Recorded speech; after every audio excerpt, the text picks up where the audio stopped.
নমস্কার। ঠাকুর মা স্বামীজি আর আমার গুরুদেবের চরণে প্রণাম নিবেদন করে শুরু করছি আজকের পাঠ। আজ আমি আপনাদের শ্রীমৎ স্বামী ভূতেশানন্দজি মহারাজ সম্পর্কে প্রথমে কিছু বলবো। মহারাজ গেছেন মনসাদ্বীপ আশ্রমে। যাতায়াতে কত কষ্ট যে স্বীকার করেছিলেন মহারাজ তার বলার কথা নয়। তথাপি তিনি ধীর, স্থির এবং প্রশান্ত। এরই মধ্যে কত ফষ্টি নষ্টি করছেন। হাসির খোরাক পেলেই হাসিয়ে মারছেন। তখনও লঞ্চ চালু হয়নি। ডিঙি নৌকায় চেপে নদী পেরিয়ে সাগরদ্বীপে পৌঁছেছেন। তারপর সাধারণ বাসে করে এসে আশ্রমের নিকটতম বাস স্টপে নেমেছেন। সঙ্গে ছিলেন স্বামী চিদাত্মানন্দজি মানে অলপি মহারাজ, সঙ্গের অন্যতম সহ সম্পাদক। সেখান থেকে আশ্রমের দূরত্ব আরও ৬-৭ কিলোমিটার। আসবার সময় যে সাধুরা সঙ্গী ছিলেন তাঁরা বরাবর বলছেন বাস স্টপে গাড়ি থাকবে, বাকি পথ গাড়িতে যেতে হবে। বাস থেকে নেবে মহারাজরা দেখছেন কোনো গাড়ি নেই। একজন সাধু বললেন, ওই তো আমাদের গাড়ি রয়েছে, বলে একটা ভ্যান রিক্সা দেখিয়ে দিলেন। চালক রিক্সাটি কাছে আনতেই মহারাজ একেবারে ছেলে মানুষের মতো বলে উঠলেন, ও এই তোমাদের গাড়ি? তবে তোমাদের 4 চাকার গাড়ি নয়, 3 চাকার গাড়ি। বেশ তো, চলো চলো, খুব আনন্দ হবে। যা হোক, মহারাজের ভারী শরীর, ভ্যান রিক্সায় ওঠানো খুব সহজ কথা নয়। কয়েকটি ইঁট এনে সিঁড়ির মতো করে তার উপর উঠিয়ে সকলকে ধরে সন্তর্পণে মহারাজকে ওঠানো হলো। এরই মধ্যে মহারাজ মন্তব্য করছেন, আমরা তো বাগবাজারের ছেলে, ছেলেবেলায় আমরা কুমোরটুলি আর বাগবাজার ঘাটে নৌকায় দুর্গা প্রতিমা ওঠানো দেখেছি। এ যেন প্রায় সেই রকমই ব্যাপার। সে সময় আমরা শঙ্কিত হয়ে দেখতাম দুর্গা প্রতিমা একবার এদিকে দুলছে আর একবার ওদিকে। ভাবতাম, এই রে, পুজোর আগেই যেন বিসর্জন হয়ে যাবে।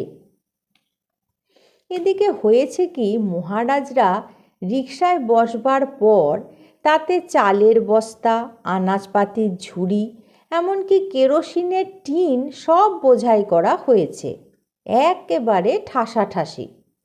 যা হোক, মহারাজের গায়ের সঙ্গেই ছিল 2টো কেরোসিনের ডিব্বা। গায়ের হতশ্রী এবড়োখেবড়ো গাঁয়ের রাস্তা, ঝাঁকুনি খেতে খেতে ভ্যান রিক্সা চলেছে। এদিকে বুড়োদের তো প্রাণ ওষ্ঠাগত। অলপি মহারাজ ভূতেশানন্দজি মহারাজকে বলছেন, মহারাজ, প্রাণ যে যায়। সঙ্গে সঙ্গে মহারাজ বলছেন, বুঝলে, সত্যিই প্রাণ গেলে তোমাদের বিশেষ কিছুই করতে হবে না, শুধুমাত্র একটা দেশলাইয়ের কাঠি, ব্যাস, তাতেই হয়ে যাবে। মহারাজের কথার অর্থ বোঝার জন্য সবাই চোখ চাওয়াচাওয়ি করছে। রহস্য প্রকাশ পেল একটু পরে, যখন দেখা গেল কেরোসিনের টিনগুলো থেকে রাস্তার ঝাঁকুনিতে কেরোসিন পড়ে পড়ে ইতিমধ্যে মহারাজের জামার নিচের অংশ এবং কাপড়ের প্রায় সর্বাংশ ভিজে জবজব করছে, আর মহারাজ তারই মধ্যে দিব্যি বসে আছেন। এবার আমি আপনাদের বলবো অশোক মুখোপাধ্যায়ের লেখা থেকে স্বামী বিবেকানন্দের জীবনের কিছু মজার ঘটনা। দাদু কথামৃতের ঈশানচন্দ্র মুখোপাধ্যায় 1898 খ্রিস্টাব্দে ভূমিকম্পের পর আমার বিয়ে পাশের পর 73-74 বছর বয়সে গঙ্গা লাভ করেন। নাতি নাতিনী, আশ্রিত কুটুম্ব ইত্যাদি নিয়ে প্রায় আমরা 54 জন মেছো বাজারের বৃহৎ বাড়িতে থাকি। সতীশচন্দ্র মুখোপাধ্যায়ের আমাদের ছিলেন কাকা। স্বামীজি তখন নরেন্দ্রনাথ তাঁর সহপাঠী ছিলেন। দুজনে খুব গলাগলি ভাব। বাবা ও কাকাবাবুদের দুটো বৈঠকখানাকে বলা হতো অক্সফোর্ড আর কেমব্রিজ।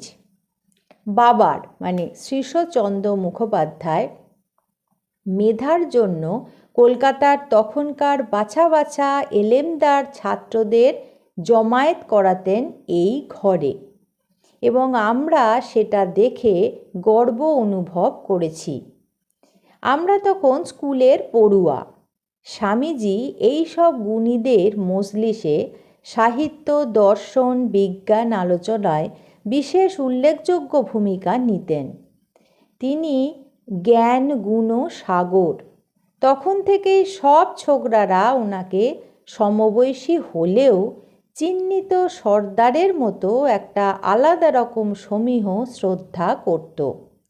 সেটা তাঁরই অপূর্ব তীক্ষ্ণ ধীশক্তি আর বাগ বিভূতির দরুন।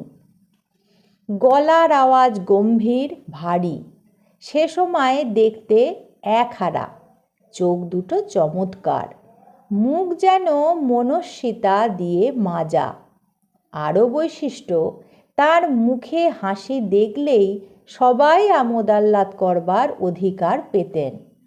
কিন্তু যখন তিনি রগড় করতেন হেসে হেসে, পেটের নাড়ি ছেড়বার উপক্রম হতো। কিন্তু স্বামীজিকে আমরা ভয়ও করতাম। মুখে গাম্ভীর্য মেঘ দেখা দিলে কার বাবার সাধ্য যে এগোয়, যেন আগুন।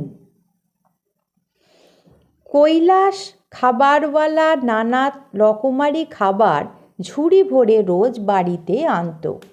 সব ছেলেরা মিলে পরমানন্দে জলপান করা হতো। স্বামীজি কাকার বন্ধু হওয়ায় ঠিক বাড়িরই একজন ছেলের মতো গণ্য হতেন। আমাদের সব কারুর 2 পয়সা বরাদ্দ, কারুর 4 পয়সা, কারুর বা 2 আনা, যার যা স্কেল বাঁধা। মাথা খুললেও তার 1 রতি বেশি পাবার উপায় নেই। স্বামীজি সিনিয়র গ্রেড, কাকার র্যাঙ্কের। বড়দের দলে যেদিন আসতেন তাঁর ওদের মতো হাড় বাঁধা। জিভে গজা তাঁর বড় প্রিয় ছিল। একদিনের কথা, উনার বকরায় যা পেলেন তাতে তিনি সন্তুষ্ট নন। একখানা গজা হঠাৎ তুলে নিয়ে সব্বাইয়ের সামনে নিজের জিভে ঠেকালেন এবং অম্লান বদনে হাঁড়ির মধ্যে টপ করে ফেলে দিয়ে হো হো করে হেসে বললেন, ওরে তোরা কেউ গজা খাসনি, এই যা সব এঁটো হয়ে গেল। হাঁড়ি শুদ্ধ একাই মেরে দিলেন। কি আহ্লাদই করতেন তিনি, এবং সবাইকে তাঁর এই আহ্লাদের মাধ্যমে মজিয়ে রাখতেন। আজ এই পর্যন্তই। পরবর্তী পর্বে আমি আপনাদের এইরকমই কিছু ঘটনা শোনাব। ঠাকুর, মা স্বামীজি আর আমার গুরুদেবের চরণে আপনাদের সর্বাঙ্গীন মঙ্গল কামনা করি। আপনারা সকলে ভালো থাকুন, সুস্থ থাকুন। নমস্কার।